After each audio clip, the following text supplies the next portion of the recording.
India is progressing fast and salaries are rising, opportunities are expanding, but financial stress remains high. It's a great servant, but a terrible master.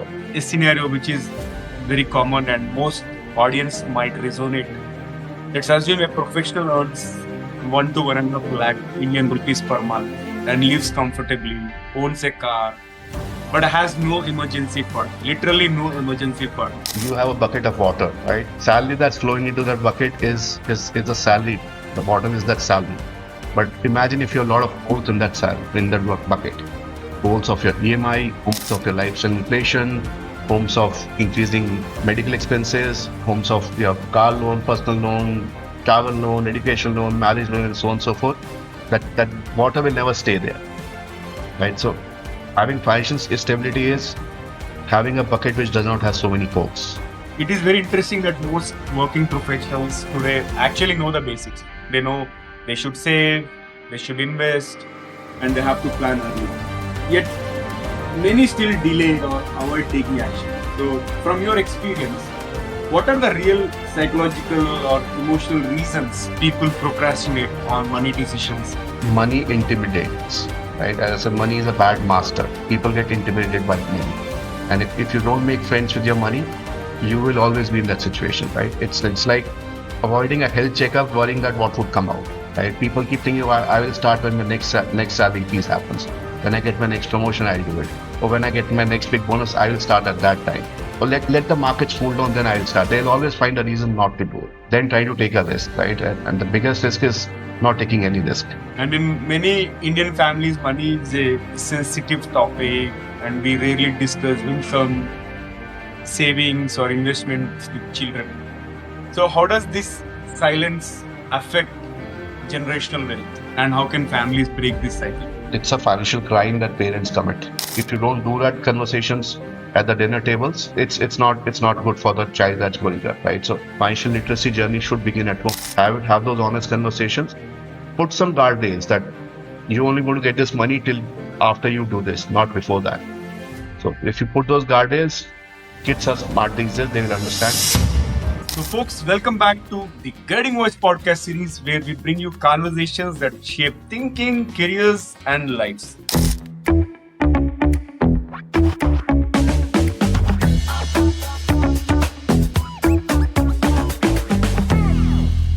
And today's topic is deeply relevant to every working professional because financial literacy in India and the importance of financial planning is almost relevant to each one of us. India is progressing fast and salaries are rising, opportunities are expanding, but financial stress remains high.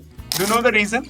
Okay, so to explore this, we are joined by a leader who brings both global perspective as well as grounded wisdom. So our guest today is Mukesh Mansukhani, who is a chartered accountant with over 25 years of experience across multinational organizations like General Electric, Genpact, WNS, Walmart, Sodexo, and so on. And Mukesh has managed large global portfolios and led finance teams across multiple continents. Beyond corporate leadership, he is deeply passionate about democratizing financial literacy in India, believing that with proper financial planning and education, millions of Indians can transform their lives, build generational wealth, and contribute meaningfully to India's economic growth. So we are pleased to have Mukesh with us today. And Mukesh, hearty welcome to the Guiding Voice podcast series. How are you doing today? Thank you so much. Thank you for having me. It's a pleasure to be here. As you said, financial literacy is a topic that I'm personally quite passionate about. So happy to talk about it in any forum. So thank you for having me. Yeah, most pleasure. And folks, you can check out Mukesh's LinkedIn page. Of course, you will have his personal page, which goes by Mukesh Mansukhani. And also there is his another page, which is called Fin Planners. You'll find both the links in the show notes, and he shares his wisdom in the form of weekly newsletters and blogs. So do check it out. I'm sure you'll find it useful. And Mukesh, before we get into the core of today's conversation, here's an exciting twist as always. I'm going to tickle your brain by kicking off the first rapid fire round. I'm going to ask you a few random questions in the form of small words. And whatever comes to your mind, you need to respond without thinking much. And if you're ready, let's get started. Sure. All right. All right. So my first word is curiosity. The courage to admit I don't know, but I want to learn. Wow. Future. It arrives way faster than what you think, both financially and otherwise. Leadership. Use your position to serve people and not the people to serve your position. Success. Having a fantastic sleep store along with a fantastic network. Amazing. Money. It's a great servant, but a terrible master. Here comes the last word. Savings. Paying your future before you buy anything on Amazon. Wow. Wow. Simply powerful. Wonderful. I loved all the responses and thank you for participating in Rapid Fire Thank you. Round number 1. It kind of gives me the feeling of being a celebrity, so I appreciate it. Thank you. You are indeed. And Mukesh, there is one more rapid fire round towards the end of the episode. Stay tuned. And now it's time for us to get into the mainstream conversation. First, I'm going to ask you a few standard questions related to our platform. So talk to us about who is your guiding voice or somebody who has influenced you professionally or personally. So I think one of the most common guiding words that you will be hearing probably from most of your participants is their parents. So is the case with me as well. Be it my professional journey, personal journey, especially my financial planning journey, they were my first teachers. I mean, we come from a middle class family, and how my parents would stretch money was amazing. How we never felt that there's any shortage of money, but we always knew there is. So that's the first lesson they taught me, that how can you manage within your means and manage it happily. So that's the first guiding voice, guiding principles that came into my life. My father was very, very clear and very nicely encouraged me that the day I get my first salary check, the day my first savings should start as well, if not earlier. So that was the first one. Then I think there are a lot of professionals that I've worked with who have kind of treated money as a responsibility and not a trophy. So that was a good learning. And last but not the least, my own mistakes. Yes, some of them were very expensive, but learned great lessons from it.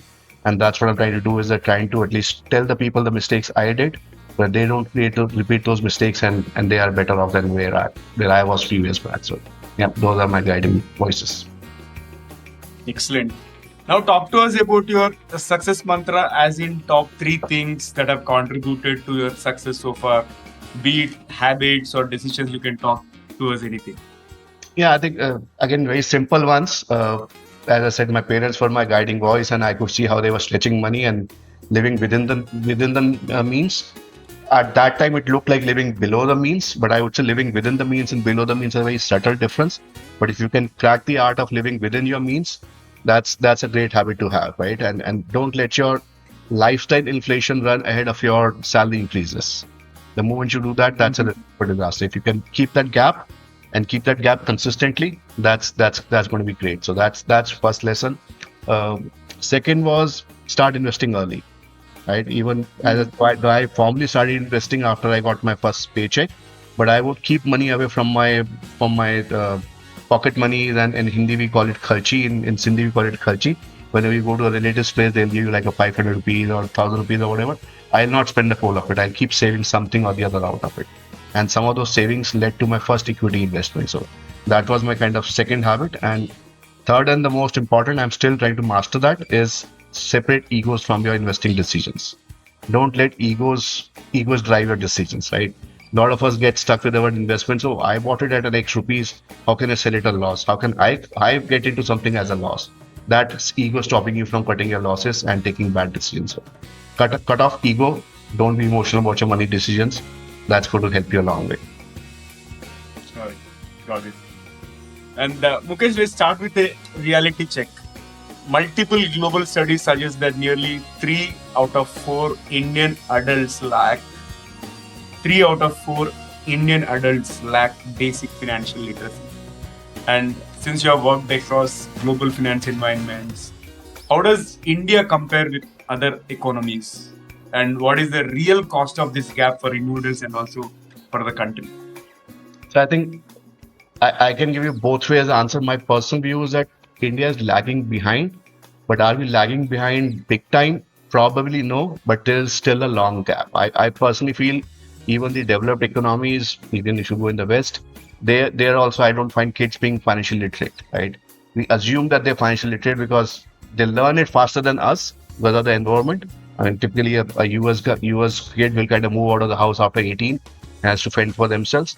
That's not the case in India, and that's what is one of the problems as well. And as you said at the beginning of the podcast, India is growing. The salary levels are growing. The income levels are growing very fast. Opportunities are huge. People are aspirational, but they're not financially educated, right? They've never been. The entire education system doesn't talk about financial education.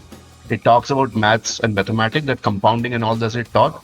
But how does compounding help you in your real life, in your financial investments? Nobody teaches you that, right? Once you start doing that, that's where the literacy will come in. So there's a long way to go, but it's not bad. People and the way I interact with a lot of youngsters, they are catching up, Yeah. but there's so much of noise in the system that it's like they're getting wrong. Half the time they're getting the wrong information, and they're getting influenced by something that they should not be. And financial literacy, in my mind, is something which is to keep your things simple and still have an impact. Right. Got it. And let's talk about a scenario which is very common and most audience might resonate. Let's assume a professional earns 1 to 1.5 lakh Indian rupees per month and lives comfortably, owns a car, but has no emergency fund, literally no emergency fund, and minimal investments, and some consumer debt or hand loans kind of thing. So why does earning a good salary so often fail to translate into financial security? Yeah, let me try and give you a simple example. You have a bucket of water, right? Hmm. Salary that's flowing into that bucket is a salary. The water is that salary. But imagine if you have a lot of holes in that bucket. Holes of your EMI, holes of your lifestyle inflation, holes of increasing medical expenses, holes of your car loan, personal loan, travel loan, education loan, marriage loan, and so on and so forth. That water will never stay there, right? So Right. having financial stability is having a bucket which does not have so many holes, right? At the same time, I mean, somebody can say, if you keep having water in that bucket, the water will get stagnated, and stagnated water is not good. So you got to invest it also. You need to fill the bucket and put it in some other buckets in a sensible way. If you do that, that's going to get you your financial stability that you need, and that's the path towards financial freedom. I love the metaphor. And moving forward, it is very interesting that most working professionals today actually know the basics. They know they should save, they should invest, and they have to plan early. Yet, many still delay or avoid taking action. So, from your experience, what are the real psychological or emotional reasons people procrastinate on money decisions, even when they know what is right? I think one simple answer is that money intimidates, right? As I said, money is a bad master. People get intimidated by money. And if you don't make friends with your money, you will always be in that situation, right? It's like avoiding a health checkup, worrying that what would come out. And till the time you don't do your health checkup, you will not know what's going on and how will you fix it otherwise. And then it's going to get very late. So making friends with money is important. Procrastination does not help, right? People keep thinking, I will start when my next salary increase happens. When I get my next promotion, I'll do it. Or when I get my next big bonus, I will start at that time. Or let the markets cool down, then I'll start. They'll always find a reason not to do it, right? It's also anytime you're trying to do something new, your brain is in that fight and flight mode, right? Brain is always telling you don't try something new. It's risky for you. You're going to fail. That fear of failure, fear of money going wrong, your decision going wrong, you losing money, then what would your friends and family members think about you? All those things play at your mind and you just keep avoiding. You just leave the money to rot in your bank. Don't do anything with it. They find that's an easier choice. Then try to take a risk, right? And the biggest risk is not taking any risk. So that's where I think the behavior issue comes in. Yeah, biggest risk is not taking any risk. Amazing. Love the punchline. And from your experience, what are the top 3 financial mistakes that quietly damage Indian families over time? And why do even intelligent, educated professionals keep repeating those mistakes? So again, as I said, either people are procrastinating too much on their money decisions, but they don't do the basic things. But at the same time, they continue to make the mistakes of not plugging the holes in the bucket that we were referring to, right? So they will not keep an emergency fund, but they will start spending on credit cards and taking a expensive international vacation without even having an emergency fund.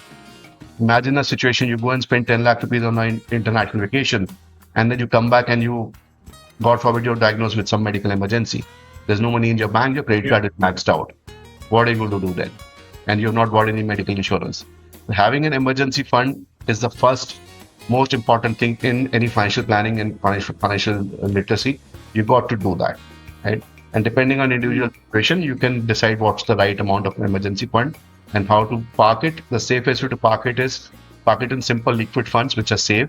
They give you the regular good amount of interest as well, but they're safe. So that's the first foremost thing that people should avoid, not having an emergency fund.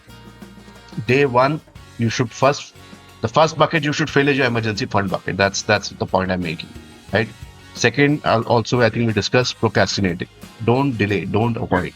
The cost of delays is humongous.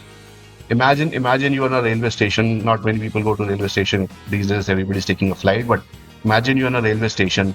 You're at the bridge. You're coming down, and your train starts moving. Right?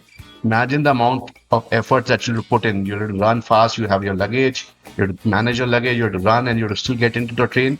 You may still catch it, but imagine the amount of risk you're taking, trying to catch a running train. So it's like delaying is simply like that, catching a running train. It's not good. It's not healthy. So that's the other one I can say, right? And the last one, most important, is while people know that they can't do it themselves, even finance professionals can't do it themselves. I am a chartered accountant. I have a financial plan. For ages, and for me, I think I could not find the right one for quite some time. I always wanted to find one, not because I don't understand money or not because I cannot handle my own money. Sometimes you don't have the time to do it yourself. Sometimes your emotions for your money are way far heavier than what a third party's unbiased opinion would be. It's always good to have a financial planner with you. And I don't call it a financial planner. It's a lot of us in leadership positions get coaches and mentors, right? Let's take that person as your financial coach or financial mentor. He or she is going to help you do the right things with your money, build the right habits, and those habits are going to go a long way. So avoiding not to have one is another mistake. Why people do it? Again, it's shame, fear, being judged. If I might tell someone that this is how I've been managing my money, how is that person going to judge me? All those things, emotional things come into your mind and you avoid that discussion. You don't want to have a financial planner, but that's criminal. You should have one. And it's all, and the other one is, why should I pay someone to manage my money? Imagine the fees that you're giving is a service, and the value that you get out of the service is far better than that small fees. It's definitely going to get recovered from the avoidance of mistakes that you will normally do otherwise. So it's worth it. And again, I'm a financial planner, so obviously I'm promoting that, but people can think about it independently and they will come to the same conclusion. Right. Amazing. I loved all the metaphors, and these are all something which people can easily relate to. Thank you for those amazing nuggets, and we'll move to the next one. Like, over the years, you must have observed different kinds of money behaviors, right? So, do you see clear money personalities? For example, spenders, avoiders, over-optimists, or extreme savers, right? And how should financial planning differ for each type? So again, I think you kind of called out all the personalities that I would have called out. So yeah, there are all these type of personalities. You can call them by different names. I say spenders. Spender is someone that even before their inflow of cash or money has come in, they already know where it is going to get spent. Or they, in fact, already these days because of credit cards, you can even spend it beforehand, right? So they can't keep money in their bank. They feel very restless the moment they see money in their hands, right? Avoiders are something they don't even want to look at the bank statement at how much money is lying there, but they're scared that what if it has gone down or if it's too much, what will I do with it? They're scared. They don't do that. Over-optimistic people, they don't do any planning. They are a very, very hardcore, firm believer in God, and everything will happen. Everything will work out on its own. God doesn't come and do the financial planning for you. You have to do it yourself, right? So you have to do things. So again, there are different small things that people can do. For example, somebody is a spender. They can't keep money. They need to put some automation into place. The moment money hits the bank account, X percentage of it goes into a saving and investment straight away, so that they're not able to touch that money and they don't end up spending it, right? avoiders need some simplicity in their financial systems, so they get comfortable with their money, right? And people who are super optimistic that everything will happen on their own, they probably need to get a reality check. Somebody needs to shake them up. Got it. And moving to the next one, like many people believe that buying a life insurance policy that itself equals financial planning, and also employer pensions or government schemes will handle retirement. So, is this assumption realistic for today's working professionals? What should be? Absolutely not. It's a myth. Life insurance is absolutely needed. It's a integral part of entire financial planning journey. It is what we call as risk mitigation. So if something had to happen to the individual before they have reached their goals, how would their family who they're leaving behind manage? So that's from that part of it. One should never mix insurance with investments. There are a lot of classic products where people will come and promise you the sky and the moon. But if anybody is reasonably good with Excel and you put those numbers on Excel and try and do a IRR, it's pathetic. It's worse than an FD return also. But why are people selling it? Because they're getting, again, if some of those people listen to it, I might get some stones thrown at my house or something. But because they get huge commission out of it, so it's in their interest. So buying insurance-linked products for as investment, never. Go for simple term insurance, and that's what helps. But the other things like your government schemes, like your PFs and NPS and all, they're decent, but will they take you home, right? They typically will give you close to inflation returns. If you take a post-tax return, you'll get close to inflation amount of return, but you need to beat inflation. And that inflation is a big number of 6, 7, 8% kind of inflation. But the places where we spend our money in, your food, your clothing, your medical, your education, that inflation is not 6, 8%. That's in double digits. So if your money is not growing at that double digit numbers, you'll never be able to keep a pace, right? So having those schemes are good because they have kind of fixed income, they're sure, but there has to be diversification into a slightly better income generating assets also. Right, got it. And also, if you look at Indian households, they borrow for home, cars, education, and nowadays lifestyle expenses as well. Right, from a long-term finance lens, is debt-driven consumption a temporary phase or a structural risk we need to rethink? So debt, I think, is centuries old concept. That's always been there. We've seen it in different ways. I think previous generation was very averse to debt. They will only take it if it's really needed. It was if I can use Hindi shan ke khilaf, how can I take a loan? It's like I'm too low to take a loan kind of a thing. So that was the mindset at that time. Only loans though that generation probably will take is home loan, which I think is not a bad one. So debt is not always bad. It's not evil. If overuse of it is what is evil. So if you take debt for the right things, buying the right assets is okay. It's okay. But as long as you know that you have the repaying capacity. So for example, buying a house with a home loan, not bad because it gives you stability. It's an emotional decision. Your family feels secure. It's always in the Indian mindset staying on rent versus our own house. There's a difference between in that, right? You always feel more comfortable in your own house. Even if rent is half the EMI you're paying, you still want to make that choice, right? So that's an emotional decision. That's okay. But taking a loan to go on international vacation, no. So depends, as I said, right? All debts are not bad. You need to choose the instrument very wisely. Right. Got it. Now let's talk about the compounding. Like if a young professional invests consistently early in life, the difference over decades can be dramatic. Absolutely. Why do so many people understand compounding in theory but fail to act on it during their most valuable earning years? Yep. See, doing anything repeatedly is very, very, very boring.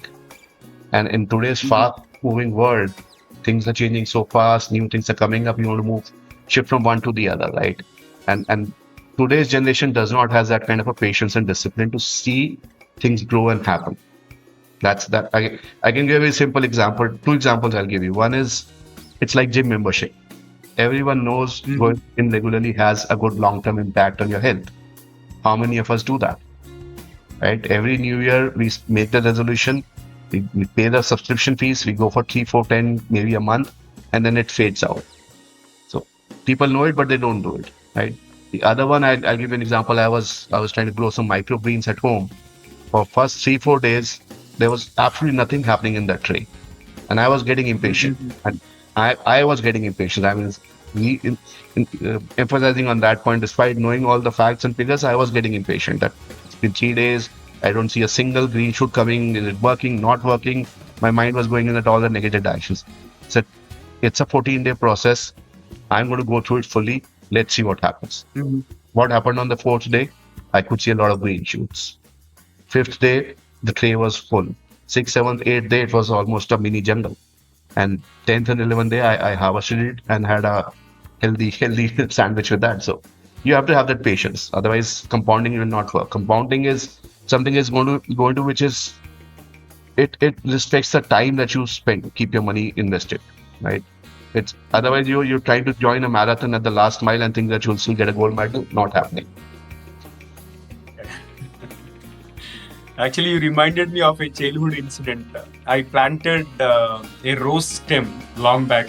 I was in my second standard, and I used to pluck it out and to see if roots started growing and all, and eventually it died.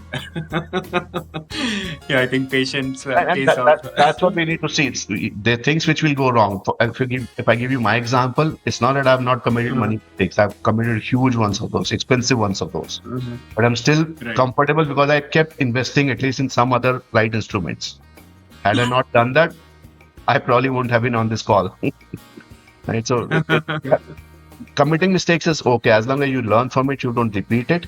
And then if you're doing 10 things, 2 are going wrong, 8 you're doing right, and you're doing it consistently, you still reach your goal. Yeah, got it. And Mukesh, in your view, a money procrastination really is about lack of discipline, right? I'll repeat this. So Mukesh, in your view, is money procrastination really about lack of discipline, or is it more about unresolved fear, uncertainty, or emotional baggage around money that people rarely talk about? I think it's a mix of both, but it's more of the, as you said, unresolved baggages and all those things. There are so many things how our mind and brain gets trained on, which we don't even know. We're not even realizing. Everything around us is impacting it in some way or the other, right?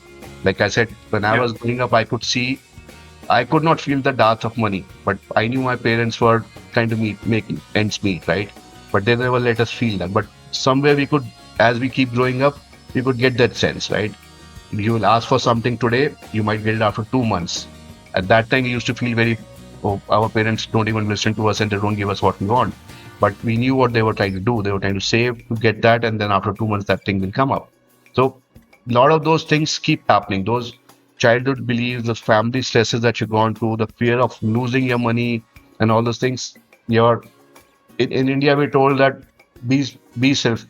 don't be selfish. I now say, why don't you want to be selfish?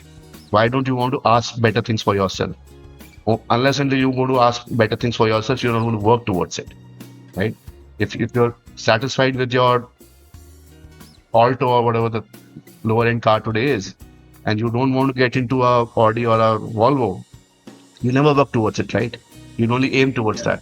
Being selfish, asking for more, wanting to get more, there's no crime in it. It's always good.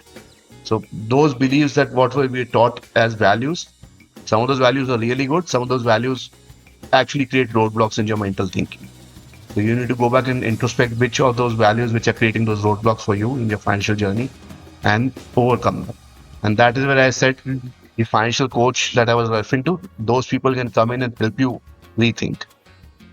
As the goal or a service that a financial planner is supposed to provide is not just numbers. They're not just supposed to come and say, okay, you make X, you get X 100,000 rupees, you spend this much, this is the saving, this is your goal, hence you should invest this way. It's also about changing your money belief and your money mindset. And if a financial planner is not doing that, they're not doing full service. Right. Got it. And in many Indian families, money is a sensitive topic, and we rarely discuss income, savings or investments with children. Yeah. So how does this silence affect generational wealth, and how can families break this cycle? It's a financial crime that parents commit. And again, they are doing it with the right intention. They think that if my child know that the parents have so much and they're going to inherit so much at one point in time or the other, the child will stop worrying about themselves. They will not do anything about themselves, right? But that's not true. Right? I do that discussion with my son whenever I get an opportunity. I keep telling him that what I'm doing about my investments, how I'm managing it, how he needs to learn investing. If you don't do that conversations at the dinner tables, it's not good for the child that's growing up, right? So if you break that cycle, you normalize money conversations, you talk about what budgeting is, what kind of mistakes you have done, how you set goals, how you work towards those goals. It is very important. It's going to go a long way in the child's financial journey and their financial literacy. So as I said, charity begins at home. Financial literacy journey should begin at home, not once the child has become an adult and then they're committing mistakes and learn. You have committed those mistakes, at least teach them about those mistakes so they don't redo those mistakes. So it's very important to have those discussions at home.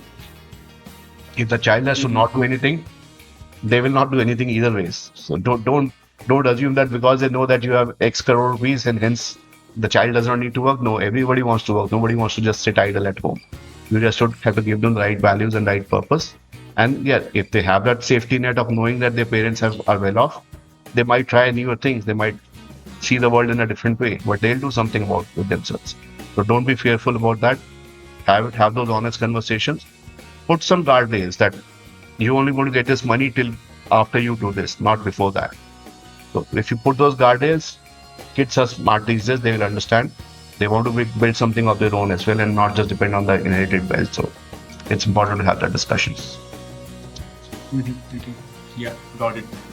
And women often manage household spending, and yet many remain excluded from investment and long-term financial decisions. Oh yes. So why is financial literacy especially critical for women, and what practical steps can families take to change this narrative? It's one of the biggest problems that India has per se. I'm sure a lot of other countries also have. Sometimes I talk to very well-to-do women earning well for themselves at very good positions. When you talk about how you manage investments, well, I don't know, my spouse manages it, or my father manages it, or my brother manages it. It's always a man managing that. And why are you not managing? I don't understand it. It's not that you're running, you're a head of a company, you're head of a department, you're running P&L, so you understand money. It's not that you don't understand money. It's just that culturally it's been like that it's always the man who's managing it. So that's how it is. But that should change, and I think the faster it changes, the better it is. And I think data supports it that when women are financially literate and empowered, they often make better money decisions than men. A lot of men are going to kill me for this, but that's a fact, right? And they don't have their egos about money is way lesser. Or in fact, they don't have any egos about money as men have. And as I said, one of the things people do is about having ego with money. They don't have that, so they already have a jump start compared to men. So it's important that women start understanding this. It's important that men start understanding it. It's important that if a family is doing financial planning or taking financial decisions, the couple takes it together. Joint decisions are going to be far better. Both the decision itself will be better, and God forbid if anything had to happen to either of the partners, the other one knows what's happened. There's so many cases where the other partner doesn't even know where the investments are lying, where the assets are. You may be 100 crore net for the individual, but God forbid something has to happen to you and your family doesn't even know where those things are, where the papers are. What's the point of that money? So that's important to have those decisions. And I think it's not just about equality. It's about smarter financial outcome. Decisions taken jointly with your partners, with your women partners, is ultimately going to be a better financial outcome. Yeah. It makes sense actually. So it's a harsh reality though. And moving to next one, like when we talk about our education system, right? They teach advanced mathematics, but rarely cover budgeting, taxes, investing, or insurance. And why has this financial education remained outside the formal curriculum? And what could realistically change? I think it's starting to change. I see some schools try to inculcate it. There's some specific startups which are trying to do something and then sell their services and products to the schools at the early age. So it's starting to change, but it's an important thing. And I think in the early years, I think we all start giving pocket money to our kids. But if we start telling them along with that pocket money the difference between a need and a want, that's going to go along, right? So once they start knowing that okay, I need this video game versus I want this video game, is going to go a long way. So that's important to start teaching your children upfront. And teaching is not just theory; you have to be doing it yourself also. If your children see you splurging money without even the need of it, because that's your want, they're going to learn the same thing. And I'm not saying that you should not live and enjoy your life, you should not indulge. But as I said, have your basics in place and then indulge as well. I'm not averse to indulging. I love to indulge once in a while as well. So that's important, right?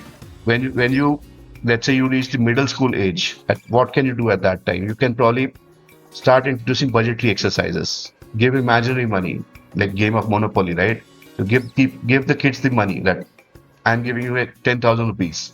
You have to run the entire house, buy the milk, buy the bread, buy the butter, buy the eggs, buy the groceries, right? How are you going to do that? Plan for it. They start thinking. At least something will come out of it. So you start giving that budgetary exercises with imaginary money. It's better to do mistakes with fake money than the real money, right? So they will learn it faster. That's important.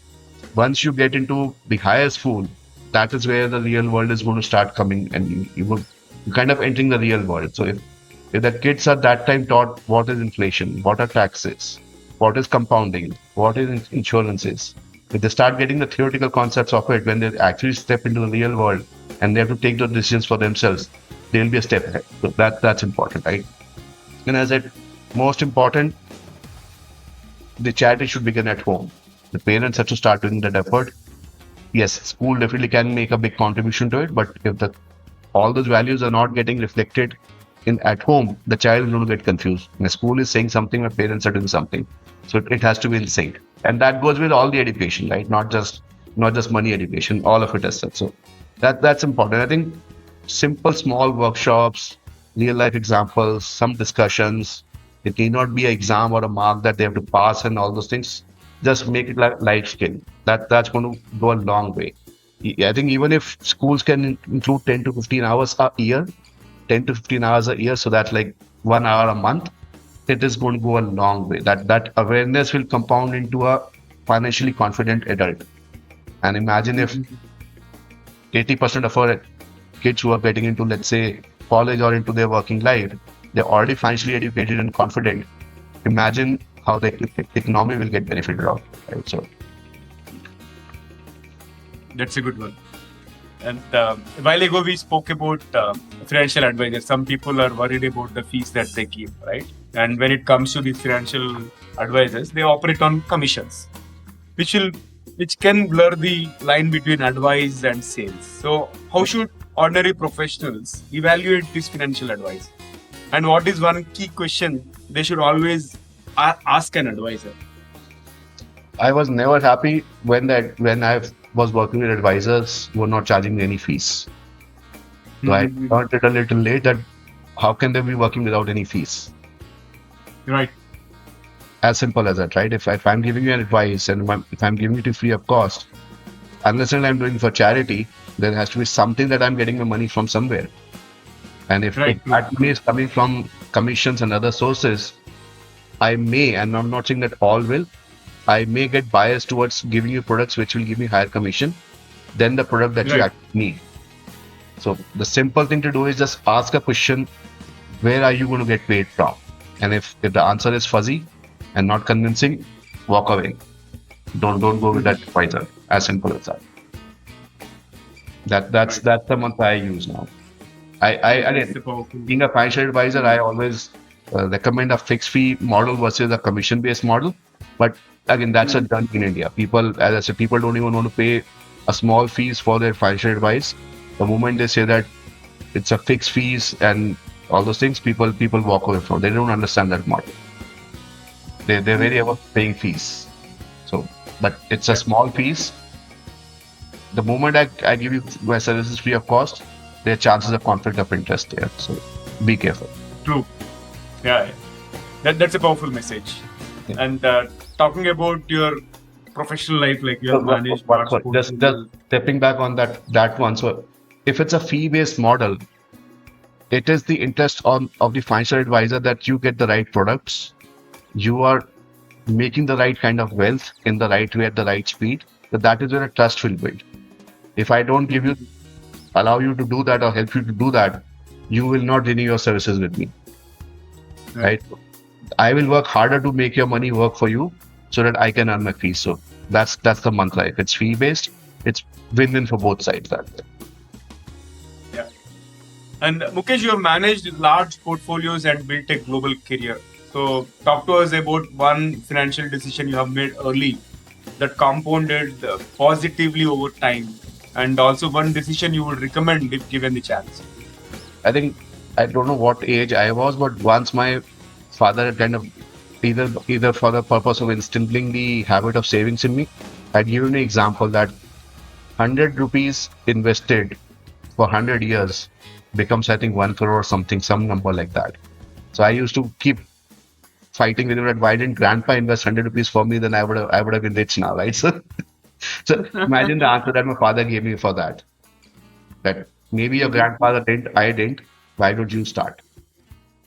That was my first learning on saving. I started early. And as I said, I have committed mistakes, but because I started saving early, those days the instruments were not many. It was PPF, PF, the LIC policies, which I will not recommend now, but those were the instruments at that time. You were not very savvy with equities and mutual funds. There were not too many products also at that time. But even the small amount of money that I parked in PF and some bit of inequity and other things is still giving me returns. That's helped. That money is compounded, and that's why I'm sitting in a comfortable position versus, despite the mistakes, my net position is still comfortable. So starting early is the most important thing, and that's the most important reflection. Super. I think we have had an amazing conversation so far, and it's time for us to add some spice and some more excitement to the episode, which means it brings us to the second rapid fire round. Here comes the... I'm a foodie in Hyderabad, so bring on the spices. Yeah, here comes the standard question. Like, if you could have one gigantic billboard anywhere with anything on it, right? What would it say? Like, what quote would you like to put there? Oh, that's a tough one. Gigantic billboard and a quote. I'm not into too much quotes, but I'll say it should say KISS. I don't want to say that word because I know it's a family channel, but keep it simple and clean. Right. Super. Very nice. And the next one is like emergency fund. When it comes to emergency fund, right? How many months of expenses should somebody have? Varies, but standard thumb rule is 6 months for salaried people and 9 to 12 months for self-employed. Mm-hmm. And biggest money mistake among salaried professionals? They let lifestyle inflation get before their stability. Stocks are real estate for long-term wealth. Depends on individuals' asset allocation and diversification. I am a big fan of stocks versus real estate for various reasons. Mm-hmm. But as I said, depending on where you are in your life journey, in your investing journey, some bit of real estate is not bad. But I like stocks because of the comfort, ease of everything, liquidity. I just click a button, I get my money in 2 days. I don't have to worry about brokers, my tenants kind of making havoc in my houses, or somebody doing illegal construction on my land. So all those worries are away. I don't have big money in one basket, so I find equity is much better for me. But there are many people who are only into real estate, not into equity. So it depends. Personally, I'm an equity guy. Right. And is retiring at 60 realistic today? Realistic, definitely, but why should you? Why should one retire? Work till the last day of your life, right? Retire from set an age for being financially free, then retire. Right. That's my philosophy. I don't want to retire. Yeah. And cryptocurrency, is it an opportunity or a speculation? For me, it's high risk, high speculation, not co-investing. Right. And what will be your one piece of advice for a 20-year-old about money? Start now, right now. Right? Even if the amount is small, that habit is going to take you places. Right. And next one, kind of, I think many might resonate again with this one also. Like, can someone living paycheck to paycheck still build wealth? Absolutely, with discipline and time. And here comes the last one for second rapid fire round. What is one electronic gadget or a fantasy gadget that you would like to see or invent yourself? Electronic gadgets that can keep reminding me that I'm doing good on my sleep score and financial freedom. Love it. And after that amazing second rapid fire, let's flip back to the mainstream. And this is one general question. Typically, I use it for concluding.